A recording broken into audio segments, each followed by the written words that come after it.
Welcome to Restaurant Influencers. My name is Sean Walchef, owner of Cali Barbecue Media. Today's episode is presented by Entrepreneur Magazine and Yelp.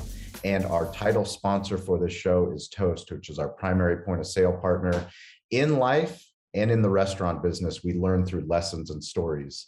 Today's guest is Chef Dave Critchley from Liverpool, UK, out of the Luban restaurant. You can find him at Chef Dave J on Instagram. Chef, welcome to the show. Thank you very much for having me. So one of the things that we love about digital media is it allows us to connect with people all over the globe. That's one of the inspirations why we started this podcast. For the people that are listening that are new to the show or people that love the show, we like to find out a little bit more about you. And I'm going to ask you a random question to get some information out of you. So where in the world is your favorite stadium, stage, or venue? Oh, okay. Favorite stadium has to be, as a lifelong Liverpudlian, Anfield Stadium in Liverpool, home of Liverpool Football Club. It's the greatest football team there's ever been. So, or soccer, you guys call it, yeah. So that's Anfield Stadium, correct? Yes. Yeah, And how many fans does Anfield fit? It's around about 60,000 at the moment. It's about to be upgraded again, so we should be somewhere in the region of 65 to 70 within the next year or two. So, yeah, it's relatively one of the biggest stadiums in the UK. Beautiful. A few bigger, but none quite as special as Anfield. So I'm going to take you on a hypothetical. Let's pretend I convince Entrepreneur, Yelp, and Toast to sponsor a hospitality conference, a global hospitality conference at Anfield Stadium. 60,000 chefs, restaurant owners, hospitality professionals, all people that want to get better. And I give you the mic. I give you 20 seconds, 2 minutes to tell the Chef Dave story. Can you give me 2 minutes? Wow. Okay. Yeah, of course. So I suppose it all starts at the tender age of 15 for me. I just popped my head into the local pub and asked for a part-time job, basically, while I was in school. Chefing wasn't something that I wanted to do at that point. I was really into my art and graphics and illustration and things like that. So for me, hospitality then was just a little bit of money in my back pocket. So at the age of 15, I took my first job in hospitality, which was washing the dishes at the local pub, doing a little bit of the preparation, veg prep, peeling potatoes, that kind of thing. And just instantly fell in love with it. It was a crazy world for me to walk into as a 15-year-old who'd never really seen anything outside his little bubble before. And if you can imagine, we all see the stories and know what a kitchen's like, a working professional kitchen. It's pretty badass. There's all kinds going on in there. I had to grow up really quickly for a 15-year-old. I suddenly walked into this adult environment. Do you know what I mean? There was men, fire, knives, meat. Do you know what I mean? It was crazy. But I fell in love with the kind of hustle and bustle of the kitchen and learned everything I possibly could. And I stayed in that pub for, I think, about 5 years, which kind of saw my journey right the way through school, finished school, did my A-levels, went to college. And that was doing art. I went to college to do art and I went to university to do illustration for children's publishing. So my aim then was still to be illustrating and creating beautiful children's book images. I still kept that kind of aspiration, that kind of talent and that skill, but my head had been turned by kitchens by this point. It was like the camaraderie, the teamwork, the creating these dishes and pushing them out. So as soon as I finished university with no other jobs available in the field I wanted to do, I went straight back to the pub and went full time and was running the kitchen by that point because I'd been there for so long. Even part time, I'd worked my way up to the top and I was running the kitchen. And then I didn't really look back from there. I wanted to learn. I moved on to a few places around the city. I got all my qualifications on the job to become a chef.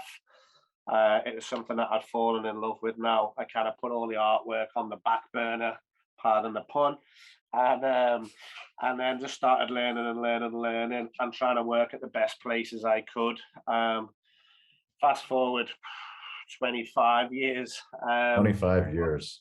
It's and a now dedication. yeah, yeah, yeah. I've worked in some of the top places in the northwest of the UK. I've learned an awful lot, and I now have my own restaurant, which is incredible, with a really cool story. I flew out to China in 2019, and I was working alongside some of the top chefs in China in one of the colleges, learning from them, and then they were taking me out every night to showcase the best restaurants I've ever eaten in my life. Really opened my eyes to what Chinese food could be. And now I am, we think, one of the world's first Western apprentices to a Chinese master chef that there's ever been. So one of the top chefs decided after meeting me that he was really impressed with my attitude towards learning and the skill set I already had. And he wanted to now showcase true Chinese culinary arts to me. And I became his final apprentice, which is a really big deal over in China. It means that when he finishes, finally, I'll be his last apprentice. I'm his last learner. He passes everything to me, all his knowledge, Wow. 50 years worth of knowledge, his books, his recipes, everything he's ever kind of achieved and accomplished comes to me now.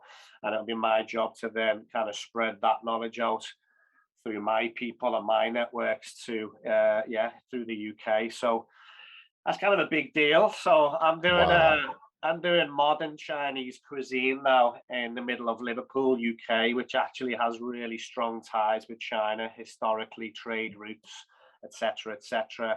And Liverpool has the oldest Chinese community in the Eastern world. Sorry, in the Western world. So outside of China, Liverpool has the oldest Chinese community. So it made a lot of sense, and it all kind of fit in really nicely. Liverpool's my hometown, my passion, my city, and I get to bring this amazing restaurant to them now. So we've been backed by China. They put the initial investment in. We've got this incredible, fantastic modern restaurant now, uh, Wow. serving up some really incredible Chinese food, which most people have never experienced. So I'm sure you've been to a Chinese restaurant or had a Chinese takeaway, but the food we're doing is nothing like that. This is the food that I saw in Tianjin in northern China, and it was showcased to me by like the top chefs in China. So yeah, it's pretty special stuff. I'm kind of at the very beginning of my Chinese food journey, but it's going really well, and people are really enjoying the food we're putting out. And brand new news, this is an exclusive to you guys. I'm starting work on my debut cookbook um, Yes. this week. So the book will Awesome. be out and it will be available all over the world. So, and that'll be showcasing the style of food that we're doing at Luban Restaurant. So that's me in a nutshell, basically. That is incredible. And I mean, what an incredible honor for you to be able to be in your home city, to bring the gifts of this master, to the United Kingdom. I mean, what an incredible opportunity. For us, the reason why we started this podcast was through, like we started the show, it's we learn through lessons and stories. And one of the things that we believe that there's never been a greater time for restaurant owners, for people in the hospitality space to share their story because of technology. Literally, it was through one Instagram post of yours that you posted with a hashtag using hospitality. So I follow the hospitality hashtag. It just Nice. happened to come up in my feed.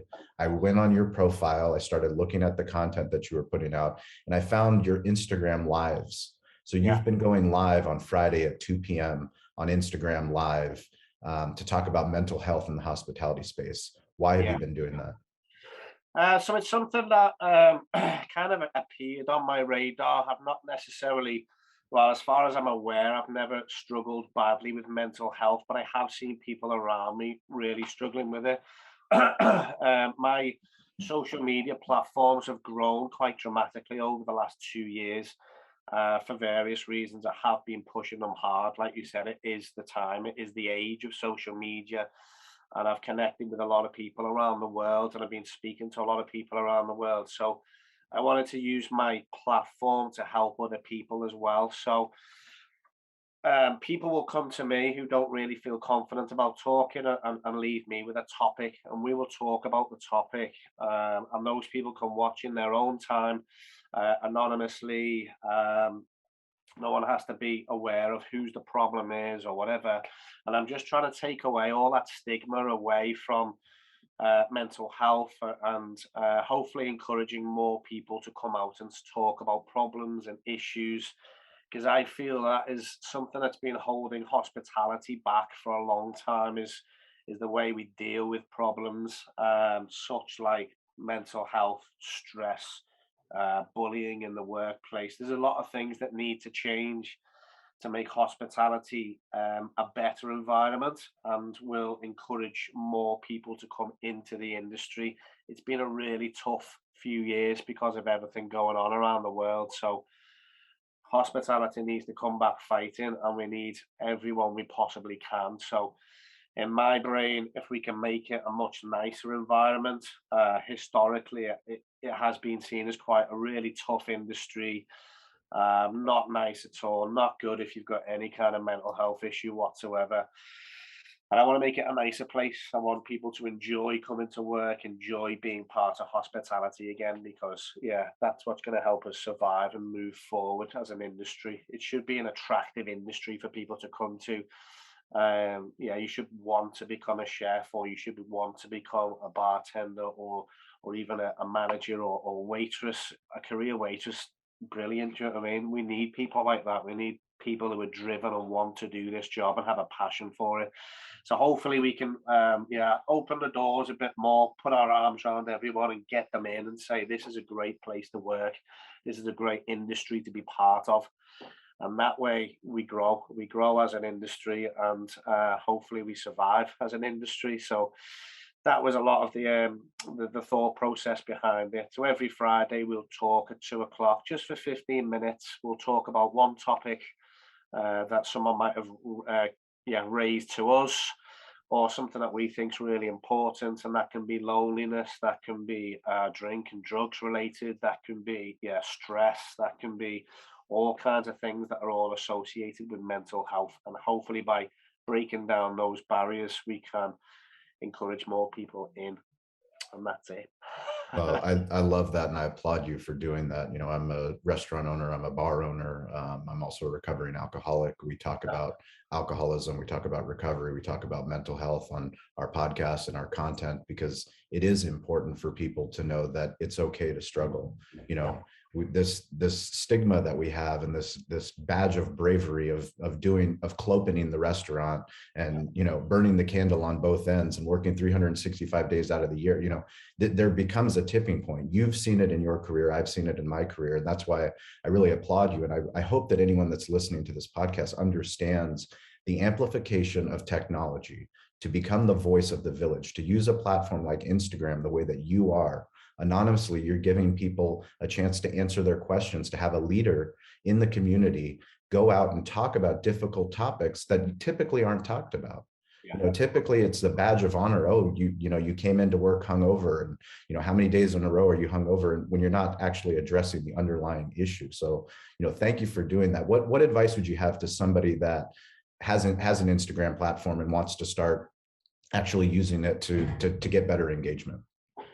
For better engagement, it's just I mean, like I said, I do it to try and help people. I think you first and foremost need to understand what you're doing it for. If you are trying to help people and you've got a good platform, then great. You know what I mean? That's the thing we need to do. That's just being yourself. Be yourself on social media, not hiding behind this false image, or putting this image of what you want to be. I get that. I understand why, but I've always tried to be true to me. And then I find that people actually they come to me, they flock to me because they like me as a person. I'm not sure why, but I'm just trying to be as real as possible, and I'm showcasing like good days at work, really bad days at work, when I'm really high after a great service, and when I'm also feeling pretty low because it's been really bad and I'm not feeling it. And I'm just trying to put it out there and say to people, I'm a normal human being. I'm as normal as you could get. Do you know what I mean? And I find that's been really good for me. I have a lot of people that engage with me and say, "Oh, thank you for saying this," or "Thank you for doing that." And I'm like, I'm just trying to be me. Do you know what I mean? These are my Yeah. feelings, my expressions. I don't have a false image on social media. I've very much tried to be true to me.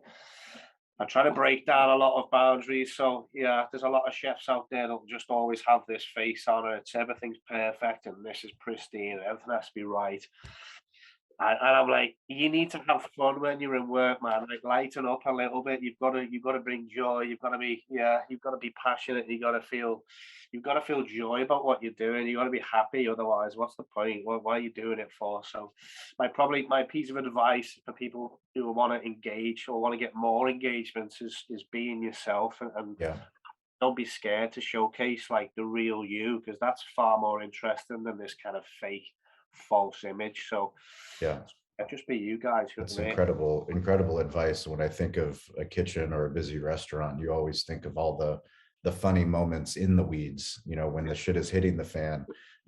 Those are the times that are funny, when you can laugh at the chaos, the utter chaos. But that's really what people want to see. It's you're giving them access to what's going on, and that's the truth. Yeah, yeah, The biggest thing that people can do is lean into the truth. yeah. Is there any particular challenge or obstacle that you're facing right now? I suppose. I mean, right now in the UK, we've got this situation where um, the COVID rate, the Omicron variety of COVID has hit us. COVID cases are kind of through the roof. I was off last week. I got COVID and I had to isolate for 10 days. And luckily that didn't hurt me in any way. It just meant I was isolating and I actually got a nice time with the family, to be fair, even though we all had COVID. It was nice family time and a little chance to kind of hit that refresh button and almost just stop. I'm a person that does everything all at once, all the time. So, so to be told, right, you have to stay in your house for 7 days. I was like, okay, Yeah, get a right. restaurant person or a chef. Try to keep somebody. It's not us. It's Always hard. moving, It's always moving, hard. always Yeah, going, but all listen, gas. but I managed to get a lot of stuff done and spend time with the family, and that was really good. We hit that reset button. But what we found in the UK is so over Christmas time, obviously hospitality, that's when we're trying to make all our money. That's when we're our busiest. It wasn't that busy this year round because everyone was worried about COVID.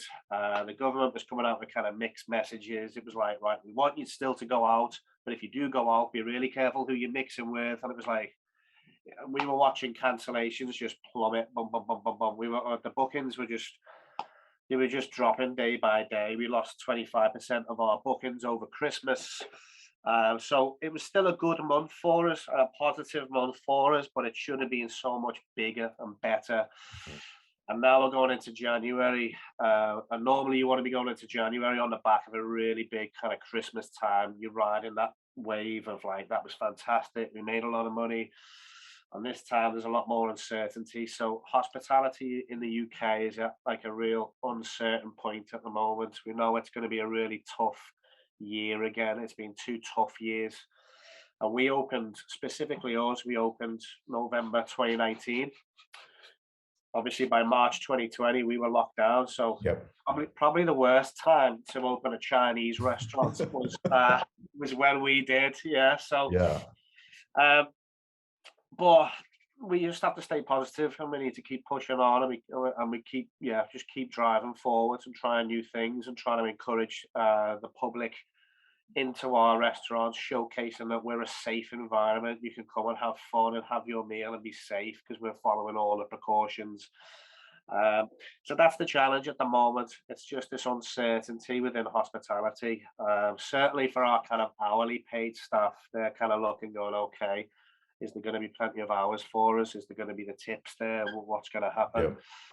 Yep. And that's the hardest bit. It's the uncertainty. We don't know what's going to happen. We don't know if there'll be another lockdown. We don't know if COVID will get worse. You'd like to think that we're kind of getting towards the end of this now, but I mean, who knows? The scientists are saying one thing, the government's saying a different thing. We're just like, okay, we're Yeah. just going to keep plugging away and doing what we do. And hopefully we're allowed to keep the restaurants open and keep trading properly, because that's what we do. That's what we're trained to do. That's what we want to do.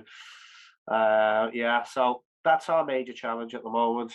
It's winning the public over and telling them that we're safe, everything's safe in our restaurant, and hopefully the COVID eventually does start to disappear, and we learn to live with it and move on, and hopefully it doesn't impact us and the rest of hospitality too badly. One of the things that we like to talk about is making sure that people understand how important mentors are in your life. As entrepreneurs, I know so many people that listen to this podcast are restaurant owners that are in the hospitality space, leaders in whatever they do. And one of the hardest things for leaders to do is to ask for help. Yeah. Further on in my career, I started to ask for help, started to pay for coaching, started to get consultants to bring in. Who is your mentor and who do you look up to, and what did they teach you? That's good. That's a good question. That's a tough one. So I suppose, like, looking back to my career, I've had several mentors and head chefs that have trained me, and I've learned from them. I always like to go back to my parents and say that I'd probably get my work ethic from my parents. They always worked their butts off to make sure that there was always food on the table for us, and we had everything we needed. So it starts back there, really. Parents kind of set my moral compass as well. This is right, this is wrong, and I've always tried to live that way.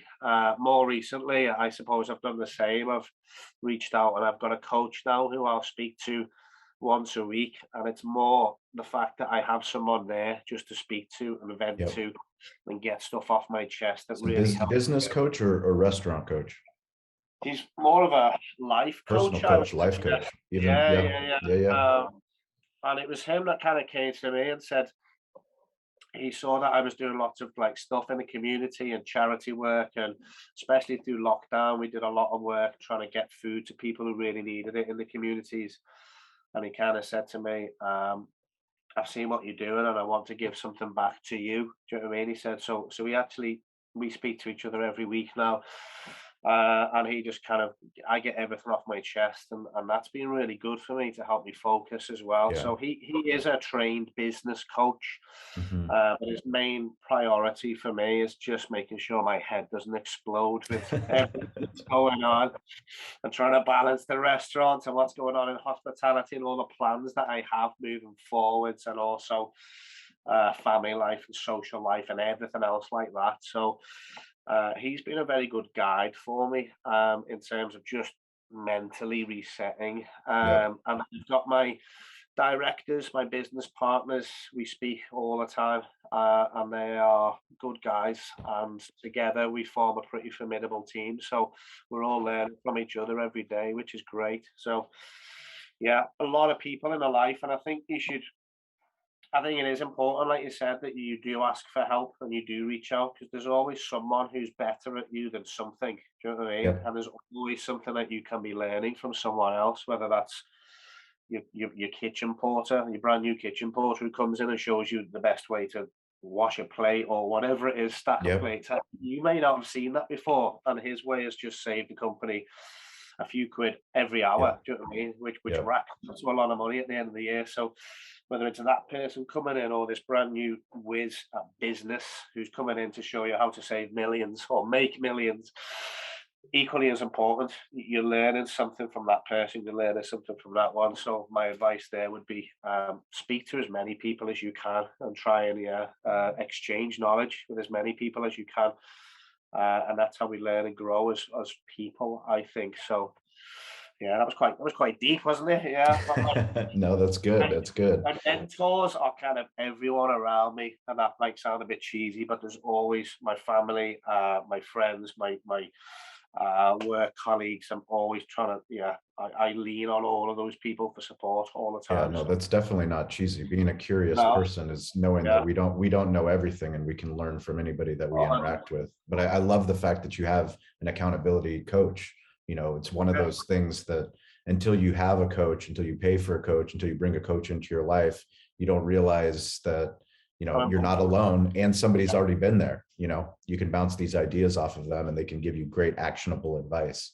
One of the questions I have is, We obviously have partnered with Toast. Toast is our primary point of sale partner for our restaurant, for us to become a digital barbecue restaurant here in San Diego. Our online ordering, adding our Grubhub, Uber Eats, DoorDash. We had to do so many things during the pandemic, and we switched to Toast. We were Yeah. on a legacy point of sale, Aloha, for 12 years. We switched to Toast. Is there any technology that you've implemented into your restaurant that's made an impact on your business? Um, Technology, that's a good one. Okay, so I would say I'd say I use Instagram a lot. Hmm. I use Yep. Twitter a lot. Twitter's far more kind of personal. And I'll go on Twitter to have a rant all the time about everything that's going on. So if you have found my Instagram, go find my Twitter. It's a little bit Yes, different. So definitely go find his Twitter. We'll put links in the show notes so you can there's find lots his of Twitter. rants about what's going wrong and Good. how government should be more accountable and stuff like that. But it's always professional. And then Instagram has been a massive one for us in terms of I understood the importance of Instagram years ago, and certainly the last kind of 2 to 3 years have really been putting a big emphasis on content and creating. So it's mad for a chef, but I probably cooking is probably the least thing I do in my job anymore. Do Yeah. you know what I mean? So I have a Well, I mean, team. I appreciate the honesty, and I think, Yeah. that's one of the reasons why I'm so excited about this podcast, is because I get to talk to people like you that are inspiring your entire community. You're teaching chefs, you're teaching other restaurant owners, the ability to get onto a bigger stage, to have a podcast with Entrepreneur and with Yelp and the distribution that we're going to get. How many restaurant owners are going to hear this? But it's Yeah. because you're willing to do what other people aren't willing to do. Oh, So many 100%. people take what they do for granted. Yeah. And so many people, you have to think somebody 5 years, like think of who you were 5 years before that. No matter where you were in those 25 years of your journey, every time you were looking up to somebody else. If you could make content for the person that you were 5 years before to Yeah. say, hey, this is how I did it, Yeah. somebody out there cares. Oh, And the fact 100%. that you're giving people access to that and you're leaning into that, I make a joke all the time that when we get opportunities to be in a magazine or to be on the news, they go, hey, Sean, can you go take a picture of you inside your restaurant, inside your kitchen? I'm not a chef. I don't cook the barbecue. I've got incredible pit masters that do the Yeah. barbecue. If you want an accurate picture of me in our restaurant, it's me with my iPhone filming the Yeah. actual The pit people master doing their loading. great job. Yeah. Yeah. Correct. And that's kind of where I've come. I've had to kind of teach myself to take that step away. And look more into like operations and look more and spending time with my managers and spending time with the social media. We have guys that will just film a little bit of content for us, but ultimately it's my job to put it in the right place and make sure it looks right. So 100% putting myself in out of my comfort zone, coming out of the kitchen, creating content, speaking to customers a lot more. And yeah, being just out there on social media, videos, pictures, everything I can do to keep our brand alive and viewable and in people's mind's eye. Through lockdown, I was determined as a brand new business and as a brand new brand, I had to keep us alive because it would have been easy for us just to die after 3 months, lockdown, done, finished. Done, do you know what I mean? Yep. First year of business, restaurant closed, COVID, you know what I mean? So it was massively important for me to think outside the box. I did everything I possibly could. We started 3 new business that were offshoots of the restaurant. Obviously, we couldn't open as a restaurant, so we did online food, uh, banquets that you could order online and they'd be shipped out all over the UK to heat at home. Basically, we didn't do takeaway. Mhm. We did a heat at home, and that internet sales were pretty strong, to be honest, and it just kept us just ticking over, just alive. I set up like a local independent supermarket we created as well, which was mad, using all my local suppliers that would normally be delivering to restaurants. I spoke to them and I said, we need to deliver to people's homes. There is no restaurant, so you've got no business. I've got no business. Let's set this thing up and let's deliver. So we were delivering meat, fish, cheese, beer, jam, cake, cheese, wine, whatever you can think of. I had all these local suppliers. We all came together. We created this local supermarket, and it helped a lot of people through lockdown because I don't know about you guys over there, but in the UK the supermarkets struggled. They weren't ready Yep. for this. There was no delivery slots. The shelves were empty. It was just Yep. madness. So we kind of came together and we served our community, and we were using profits from that business to inject back into the community, into kind of charitable donations of food packages to people who really needed it. And we won some national awards for that, which was really nice. It wasn't why we did it, but you know, it was always nice to be recognised. Yep. It was just adapting. We had to survive or die. Literally, that was the black and white of it. We either survived by thinking outside the box and doing everything we could, or we just lay down and died as a business, because that closing after 3 months in year one was, that would have been us done. We'd spent Yep. all the money we had on setting the Yep. place up. There was nothing left. You know what I mean? Uh, so that's what we did. And technology was using social media. I was using every social media channel I had: Facebook, Instagram, Twitter. Throwing, yeah. Are you on TikTok yet? I have got a TikTok, but I haven't launched it yet. Okay, Yeah, good news. We're gonna launching it launch, right now. yeah, gonna launch in January at the end of this month. So, There we go. and a YouTube channel that will follow it as well. So Perfect. it's all about using every available tool you have, and social media is brilliant for us. It's just been, yeah, it's for chefs out there who are good at what they do. You if you're not on social media, then what's wrong with you? Like, you know what I mean? Yep. You have to grow. You have to learn how to marry your chef skills into also social media skills, and putting the right message out there, and showing the right images to people, because that's where it's all at. A lot of our business comes through our Instagram. People Yep. see our Instagram account and they're like, wow, we need to book this. And they do Yep. book this. And it's, yeah, it's massively important. So that's the technology we've used there. I tell you what, another good technology, we have a system called Check It. And this does all of our due diligence, all of our temperature checks, all of that is fully automated.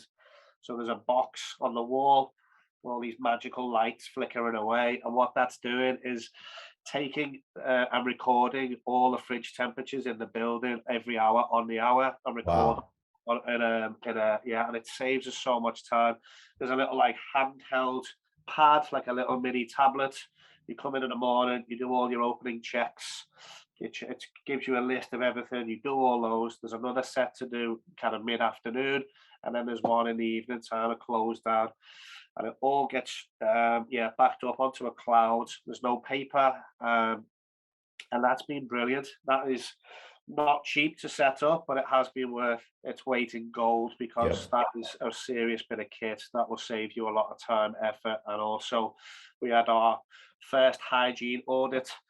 Um, and we got, obviously, well, we got a 5 out of 5, which is, yeah, fantastic. Yeah, That's what you should, that's what everyone should be getting, a 5 out of 5 if you're a food business, as far as I'm concerned. for But sure. it is easy to not achieve that by just missing something, or you forgot to do your checks this day, or something out of place, and you won't get that 5 out of 5. It's quite strict in the UK, which is great. But for us, peace of mind knowing that all my fridge temperatures are sorted. If anything goes wrong, I get an email alert on my phone to say, "Boom, this isn't right," and that saved me a lot of time and effort. So that's a great bit of kit. Yeah, Cool. We'll put a link to check it in the show notes. yeah. That's awesome. Is there any daily habits or weekly habits, personal or business, that you've implemented recently that made an impact on you?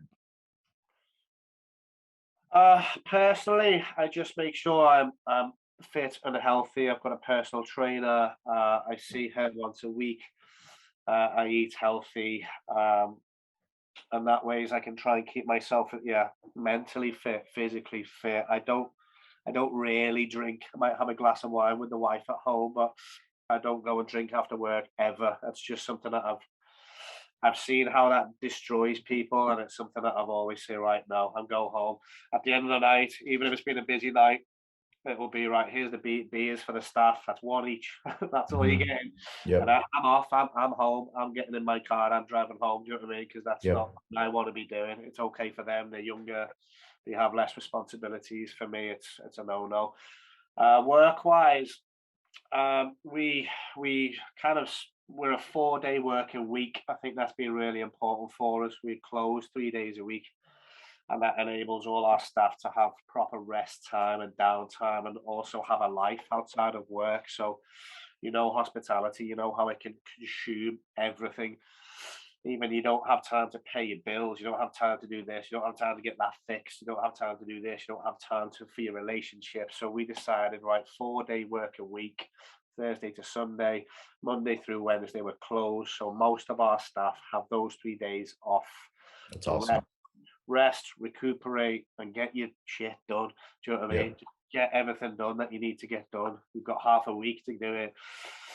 And then you can come into work with a more positive attitude. You haven't got stuff, oh, I need to get this done, I need to do that. You shouldn't have that worry anymore. And that's been really good, really positive. And I do see more and more restaurants starting to move towards that model now. Yep. You realize how quickly staff can burn out at doing these 12-hour days, 14-hour days every day. Yep. And especially with COVID and stuff, you're seeing the workforce dropping and everyone else has to pick up the excess. So yeah, 4-day working week for the guys, that's been important. Weekly meetings, making sure everyone knows what we're doing. We're all reading off the same hymn sheet. And I think that's given us a really positive outlook, really. There's kind of little things like there's always a message in the group every day to everyone, making sure everyone's okay, telling everyone what's coming up. It's that communication. I think everyone needs to feel part of the business. Mm-hmm. You're part of what's going on, because there's nothing worse than someone saying, oh, I didn't know anything about this, or I don't get told anything. Okay, well, here it is. It's all here. You've all got it in your hands. Yeah, Yep. you're part of the business. And making people feel part of the business kind of empowers them and makes them feel like, yeah, I want to do this. I want to push on. So that's it for me. Is health has been really important. Staying fit and healthy. If I can stay fit and healthy, then hopefully that comes across in my work. I'm always fighting. I'm always up for it. I'm always full of energy. And that comes down to, eating properly, sleeping properly where possible. And just trying to stay as fit and healthy as possible. And then for the team, it's try and give them a nice space to work in. That's what we try and do. Make them feel part of the team and give them time off that they need. So does that cover the question? That is. No, I mean, like I said, the reason why we started this podcast was to connect with people all over the globe in the hospitality space and restaurant space, and just let people know that you're not alone. And literally, we have the greatest gift, and it's in our pocket. That smartphone connected you and I together that got you on the show. There's people that are going to listen to this that have restaurants all across the world. And, if they get inspired to go on Instagram Live and to start talking about mental health, then we win. Then this podcast is winning. So for me, the work that you're doing at Luban, in Liverpool, it's inspirational. It's inspirational, and the technology that connects all of us together, it's inspiring. So I'm grateful for you for coming on the show. It's at Chef Dave J, and it's at Luban Liverpool. We will put links to all of his social handles in the show notes so that you can connect with him. And definitely, if you're in Liverpool, make a booking so that you can come and check him out.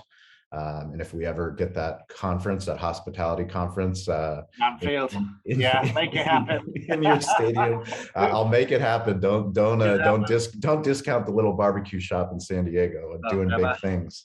But if you guys want to connect with me, it's at Sean P. Walchef on Instagram, TikTok, LinkedIn, all of those profiles. And you can visit restaurantinfluencers.media if you know someone you'd like to nominate for the show, if they're killing it on Twitter, if they're doing a phenomenal job on writing a blog on Medium, maybe they're great on TikTok, whatever they're doing, no matter where they are in the world, we want to share their story to inspire other restaurant owners and hospitality professionals. So Chef Dave, thank you so much for your time. Please keep inspiring the hospitality industry. We're grateful for your leadership, and we appreciate your time. No, thank you so much. It's been brilliant. I've really enjoyed it. So thank you for reaching out. Absolutely. All right, my friend. Thank you. Take it easy. On Restaurant Influencers, you will learn how to share your brand story online from the best smartphone storytellers in the restaurant and hospitality space. Powered by Entrepreneur Media and Yelp, our weekly show will explore the creator economy ecosystem so that you can find opportunities for your food business to grow. Thanks to Toast, our primary technology partner at Cali Barbecue Media, for not only sponsoring this show, but for helping restaurants become digital-first businesses. If you want to learn more about why we switched from Aloha to Toast after 12 years in business and how Toast can help your restaurant become a digital-first restaurant, please send us a DM today at Sean P. Walchef, ShawnPWalchef. Thank you.